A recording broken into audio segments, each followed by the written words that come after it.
Selamat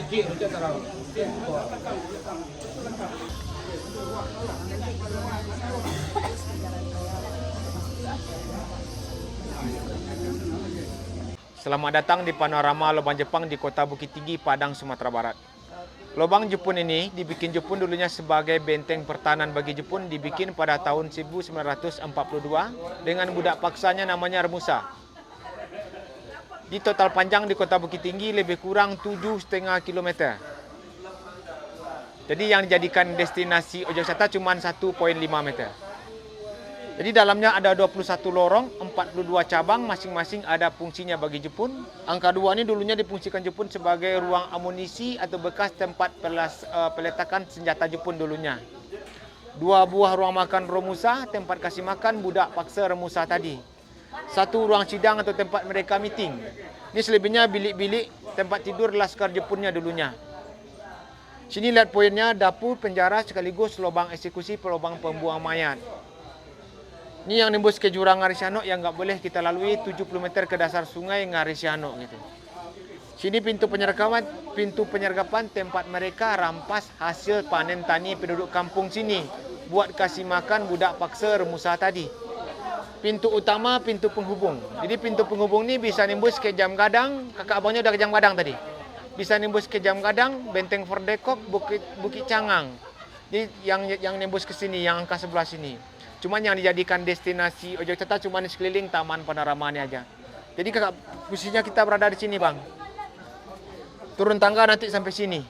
Dalamnya udah rata, udah flat. Jadi ya, Bang, dulunya di mulut goa sini ukuran lubangnya sebesar ban mobil. Jadi tidak diketahui masyarakat sama sekali. Oh, kecil. Iya, kecil, ya. Jadi 1 badan. Jadi dalamnya baru besar. Jadi difungsikan Jepun dulunya buat ngintai pesawat musuh arah ke kota. Jepun dulunya ke atas pakai tali atau pakai akar kayu. Nanti turunnya nanti pelosotan aja ke bawah. Jadi dibikin Jepun dulunya sebagai benteng pertahanan bagi Jepun pada tahun 1942 dengan budak paksanya namanya Romusa. Dia gali lubang Jepang ini selama 2 tahun 8 bulan.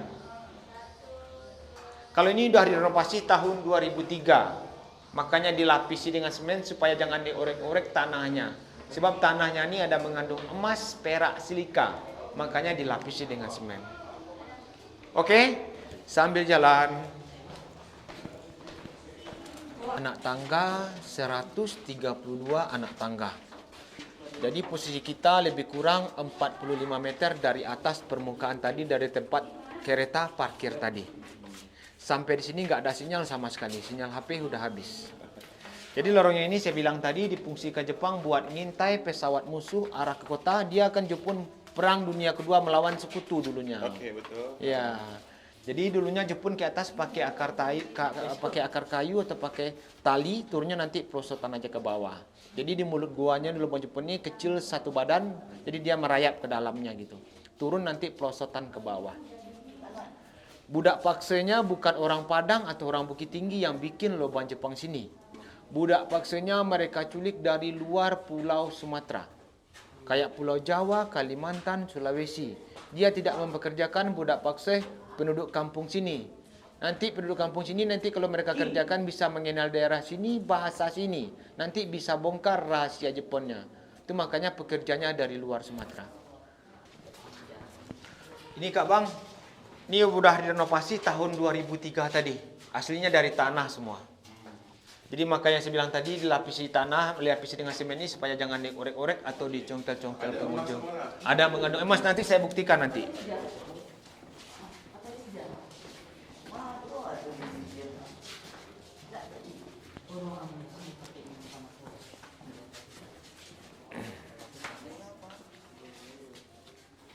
Ini Kak Bang. Ini sengaja ditinggalkan Pemda Bukit Tinggi yang original atau yang aslinya lubang Jepang kayak gini. Jepun dulunya kan pendek-pendek. Sekarang Jepun udah makan keju, udah besar semua.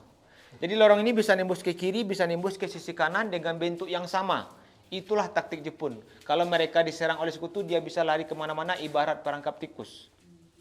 Jadi lorong ini yang pertama sampai ujung sana difungsikan Jepun dulu sebagai ruang senjata atau peletakan amunisinya. Setelah jadikan objek wisata, biar aman, sisa peninggalan lubang Jepun ini ditaruh di museum di samping kereta parkir tadi. Sebab di sini udaranya dingin, lembab, sisa peninggalan lubang Jepunnya biar aman ditaruh di sana. Semua lorongnya saling berhubungan, ada 6. Ya, ini originalnya, standarnya. Besar inilah. Iya, aslinya. Sepanjang kita jalan ini udah direnovasi atau dipugar kembali. Sebab mancanegara kan besar-besar semua. Ya. Sambil jalan kan.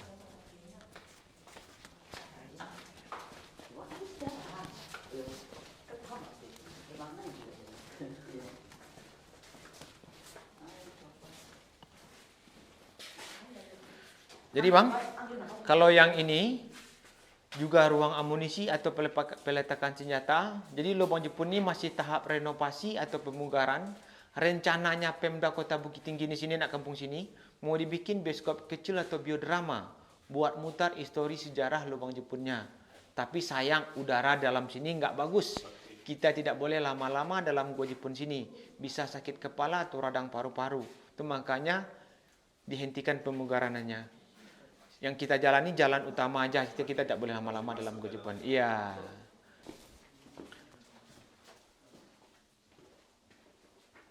Jadi Kak Bang, ini difungsikan Jepun dulunya sebagai tempat Jepun melarikan diri atau Jepun bunuh diri. Paham Kak Bang? Gua Jepun ini dibikin Jepun dulunya. Iya, tempat mereka Jepun harakiri bunuh diri. Jadi lubang Jepun ini dibikin pada tahun 1942 sebagai benteng pertahanan bagi Jepun, tapi belum sempat digunakan oleh Jepun. Ingat Jepun kebulukarah dulu, Nagasaki dan Hiroshima dibom sekutu. Jepun nggak bisa pulang kampung, mereka kalau kalah pantang menyerah. Lebih baik mereka bunuh diri daripada menyerah. Jadi Jepun sini lewat sini ada yang bunuh diri, ada yang loncat ke jurang Harishano yang mayatnya dimakan binatang buas, ada yang di bawah arus sungai Harishano. Sebagian di sini yang bunuh diri pakai samurai. Karena tidak tahu agama Jepun masing-masing, dikubur masalah aja di penjara sana. Sekarang berguna buat ventilasi atau kita menghirup udaranya dari sini. Jadi posisi kita nih Bang, di pinggangnya bukitnya Harishano. Di tengah-tengah gitu. Itu makanya udaranya kuat dari sini. Jadi Bang, di mulut gua yang tadi saya bilang tadi, ukuran lubangnya sebesar ban mobil. Jadi tidak diketahui masyarakat sama sekali. Lubang Jepun ini ingat ditemukan udah 1 tahun Indonesia merdeka. Tahun 1946. Tidak sengaja ditemukan oleh penduduk lokal Bukit Tinggi. Sini yang cari kayu ke hutan dulunya. Tidak sengaja. Jadi ya Bang, sampai ke sini kita nyampainya di titik sentralnya lubang Jepun. Atau lebih kurang di atas sini Hotel Grand Malindo di Kota Bukit Tinggi. Jadi kalau orang nginap di Hotel Grand Malindo di Kota Bukit Tinggi, di bawahnya lubang Jepun. Lebih kurang kedalaman lebih kurang 52 meter dari atas permukaan. Jadi Bang, sampai sini masih ada misteri lubang Jepun. Abang ada yang tahu? Tahu? Hasil galian pembuangan tanahnya kemana mereka buang? Dengan total panjang gua Jepun di Kota Bukit Tinggi 7,5 kilometer, 7,5. Kemana mereka buang hasil galian pembuangan tanahnya sampai sekarang, itulah misterinya. Ini kalau ditemukan, tumpukannya udah sebesar gunung atau bukit nih kawan. Ya. Karena Jepun pintar-pintar, kemana dia buang hasil galian pembuangan tanahnya sampai sekarang misterinya belum terungkap.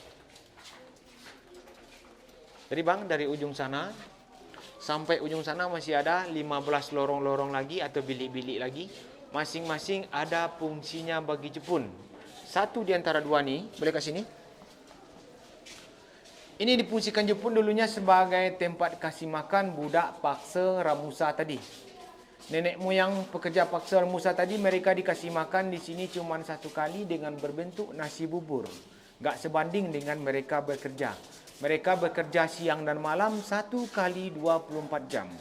Mana budak paksa Musa tadi yang membangkang, yang nggak mau kerja, yang malas-malas nanti maksudnya ke dalam penjara. Mana yang sakit dalam penjara, yang lemas karena penjaranya jelnya di bawah tanah, lembab, dingin, dia bawa ke dapur.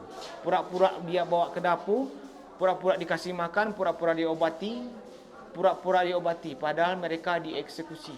Dibunuh, dibantai, nanti dia buang ke lubang mayatnya.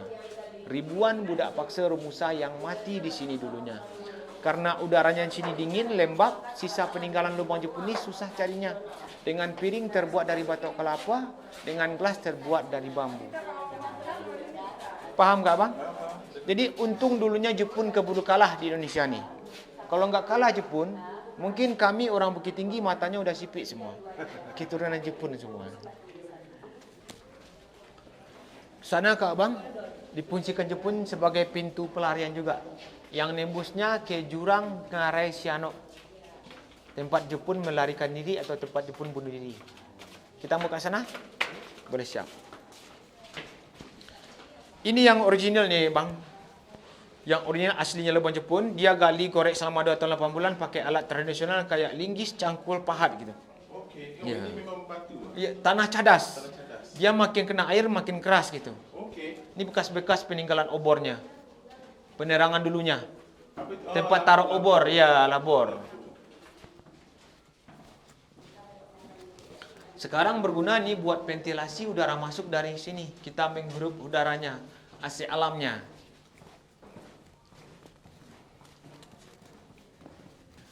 Jadi kat sini dulunya ukuran lubangnya sebesar ban mobil. Satu badan tadi kecil, jadi tidak diketahui masyarakat sama sekali. Jadi posisi kita nih di atas pinggangnya bukitnya Ngarisanok, lembah Ngarisanok. Ke atas 40 meter, lebih kurang ke bawah 30 meter. Difungsikan Jepun sini buat Jepun bunuh diri atau tempat Jepun melarikan diri. Karena Jepun keburu kalah. Tapi dia tak buang orang sini. Tidak tak buat. Sebelum dia bunuh diri, mereka bunuh dulu semua pekerja paksa Musa tadi. Mereka bantai sini dulu semua. Habis kat itu mereka bunuh diri sini. Ini saya bilang nih tempelan semen ini maka dilapisi dengan semen karena tanahnya lubang Jepun ini ada mengandung emas peraknya nih bang. Ini glitter-glitternya tengok nih bang. Nih. Makanya dilapisi dengan semen supaya jangan diorek-orek pengunjung atau dicongkel-congkel. Ada lihat bang? Ada silika peraknya, emasnya. Ini kalau boleh ditambang mungkin saya nggak jadi pemandu nih bang. Oke bang. Sekat-sekat dalam lubang kayak gini. Nih, garis-garis kayak ini ada fungsinya bagi Jepun dulunya. Jadi fungsinya bagi Jepun buat peredam suara. Jadi kalau kita ngomong, teriak, berbicara segini, sekeras apapun nggak kedengaran ke sana. Tapi kalau orang sana ngomong bisa kedengaran ke sini. Fungsinya bagi Jepun dulunya bang, mana budak paksa remusa tadi yang membangkang, yang nggak mau bekerja, yang malas-malas dia pukul, dia bunuh, dia tembak di sini nggak kedengaran keluar sana. Paham gak bang? Itu makanya nih buat peredam suara ini. Jadi kalau kita ngomong di sini sekarang apapun nggak kedengaran ke sana. Ya. Anti gema. Jadi kak bang, ini dinamakan penjara. Dulu panjang penjaranya lebih kurang 40 meter. Difungsikan bagi Jepun dulu mana budak paksa remusa tadi yang membangkang, yang nggak mau bekerja, yang malas-malas nanti mereka masukkan ke dalam sini. Karena penjaranya di bawah tanah, dingin, lembab, remusa tadi mana yang sakit, yang lemas nanti dia bawa ke dapur. Bukannya dapur kasih obat, kasih makan, dapur eksekusi. Dapur ni bukan dapur makan. Bukan dapur makan. Oh, bukan dapur makan. Ya, Dapur. bukan dapur masak. Kalau dapur masak, asapnya kemana perginya? Kamu plase aja, tipuan aja. Jadi dapur eksekusi, mereka bunuh, nanti mereka bantai, mereka buang ke lubang mayat. Sebelum dijadikan objek wisata di Gua Jepun ini tahun 1975, sebelum dijadikan wisata di sini ini sampai ujung sana ditemukan ke sini ribuan tengkorak budak paksa remusa tadi. Karena tidak tahu agama mereka masing-masing dikubur masalah di penjara sini gitu. Kita lihat sini, ini dapur bukan dapur makan, bukan dapur masak, dapur eksekusi. Setelah mereka eksekusi ke sini, mereka bantai, mereka bunuh, nanti mereka buang ke sini bang. Yang nembusnya 70 meter ke dasar sungai air Ngarisanok, lembah. Jadi yang namakan nih lubang pembuang mayat, dulu besar nih bang, ada segini. Biar aman pengunjung, makanya diperkecil. Pernah kejadian anak kecil pelosotan ke bawah. Sebenarnya saya pemandu kayak sini nggak boleh cerita macam-macam. Jadi anak kecil pelosotan ke bawah, jadi mayatnya susah diambilnya. Jadi kalau dalamnya besar, mulutnya aja kecil biar aman pengunjung. Jadi dinamakan lubang pembuang mayat. Ribuan budak paksa remusa yang mati mereka bunuh, mereka buang ke sini. Abang akan beri di sini. Saya kasih apa lagi? Cerita yang lebih keren lagi. Ada cahaya matahari nggak sini? Oh, ada. Ada. Ini ada dibikin jepun lubang pengintaian. Oke. Jadi lubang pengintaiannya, jepun dia dulunya ke atas pakai tali atau pakai akar kayu. Turunnya nanti pelosotannya ke bawah. Jadi fungsinya gini, ini pintu pengintaian. Di bawah sini ada 3 kampung. Ngarai Sianok, Koto Gadang, Sungai Jariang. Penduduk kampung ke bawah sini semuanya bertani, bercocok tanam. Jadi mana penduduk kampung sini yang membawa hasil panen taninya ke kota melalui jalan raya di bawah sini. Karena Jepun pintar-pintar dia bikin lubang di sini buat ngintai. Jadi mana yang beraktivitas dia intai dari sini nanti mereka rampas. Mereka ambil hasil panen padinya tadi. Buat kasih makan budak paksa rumusa tadi. Tapi itu tak cerita ke orang. Enggak tengok orang bang. Maksudnya bang? Maksudnya orang yang kena rampas tu tak cerita sama orang lain. Mereka yang dirampas tu mereka seret ke dalam. Langsung mereka eksekusi. Mereka bunuh. Hasil panennya mereka ambil, penduduk kampung tu mereka seret ke dalam, mereka bunuh. Mereka tidak mempekerjakan penduduk lokal kat sini. Mereka bunuh, nanti kalau mereka mempekerjakan nanti bisa bongkar rahasia Jepunnya. Mereka bunuh, mereka bantai, nanti mereka buang ke sini lagi. Jadi konon dulunya orang kampung kat sini sering hilang. Dibilang sanak famili keluarganya mungkin jatuh ke lembah jurang Ngarai Sianok. Sebab sini kan hutan belantara. Ada yang dibilangnya dimakan binatang buas. Dicuri hantu. Padahal dibunuh diambil oleh Jepunnya. Pintu penyergapan. Jadi mereka intai dari lubang kecil yang ada cahaya matahari bang. Datanya kan di atas bukit, nyampainya di atas. Mereka intai dari sana, mereka rampas dari sini. Mereka ambil hasil panen padi penduduk kampungnya dari sini. Orang petani tadi mereka juga seret ke dalam, langsung mereka eksekusi. Supaya jangan bongkar rahasia Jepunnya. Mereka bunuh, mereka bantai, mereka buang ke lubang Jepunnya tadi. Ke lubang pembuangan mayat. Yang nembusnya 70 meter ke dasar sungai Ngarai Sianok, lembah sungai Ngarai Sianok. Jadi sekarang berguna buat ventilasi, kita menghirup udaranya dari sini. Oksigennya. Jam Gadang, Benteng Fordekok, Hotel Santika, Bukit Cangang. Cuman dia guanya makin ke ujung, dia makin kecil. Nggak ada ventilasi udara masuknya ke sana.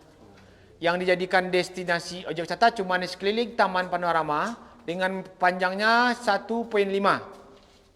Selebihnya nggak ada ventilasi udara masuknya. Yang jadikan wisata sekitar sekeliling Taman Panorama. Kalau yang ini udah sama rata dengan Jalan Raya Ngarai Sianok. Jadi awal start dia gali lubang Jepun dari sini tahun 1942. Bukan dari atas kita turun tangga, turun map tadi. Difungsikan Jepun buat ngintai pesawat musuh arah ke kota di sana dulunya. Jadi Jepunnya dulu ke atas pakai tali atau pakai akar kayu, turunnya nanti pelosotan tadi yang saya bilang tadi. Sini awal start dia gali. Itu bedanya orang Indonesia daripada orang Jepun Kak Bang. Kalau orang Indonesia gali lubang dari mana Kak Bang? Dari atas, betul. Kalau orang Jepun gali lubangnya dari bawah. Kenapa dia gali dari bawah? Semakin panjang, semakin dalam. Oksigen udara semakin masuk.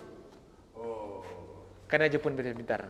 Kalau mereka gali dari bawah, semakin panjang, semakin dalam. Kalau mereka gali dari atas, semakin panjang, semakin dalam. Oksigen nggak ada lagi, mati kita.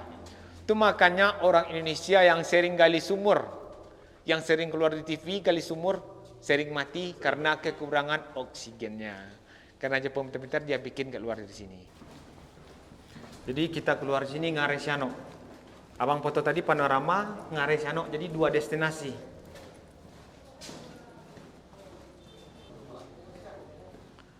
Oke, kita udah sampai. Karetanya udah sampai sini bang. Mudah-mudahan abang habis gua Jepun sini sehat selalu, murah rezeki, datang ke Bukit Tinggi lagi.